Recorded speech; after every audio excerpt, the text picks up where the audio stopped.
донишгоҳи давлатии молия ва иқтисоди тоҷикистон маркази тайёр намудани мутахассисони баландихтисос дар соҳаи молия ва иқтисод.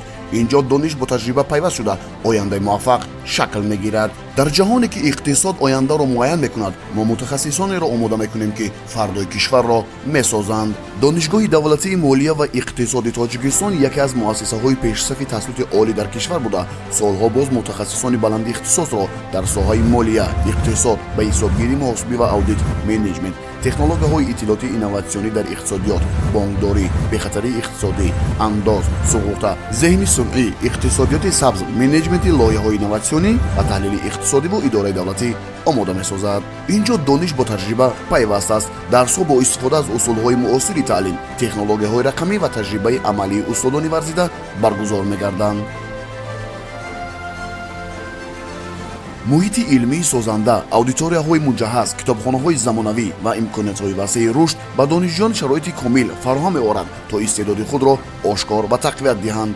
донишгоҳ дорои озмоишгоҳҳои замонавӣ, алалхусус озмоишгоҳи гумрукӣ бо тамоми таҷҳизоти муосири техникии гумрукӣ, бонки таълимӣ барои гузаштани дарсҳои амалӣ, синфхонаи 1С муҳосибот ва синфхонаи технологияи рақамӣ буда, дар онҳо ҳам гироии илм бо амалия ба роҳ монда шудааст. донишгоҳи давлатии молия ва иқтисоди тоҷикистон ин танҳо донишгоҳ нест, ин мактаби тафаккури иқтисодӣ, масъулият ва муваффақият аст.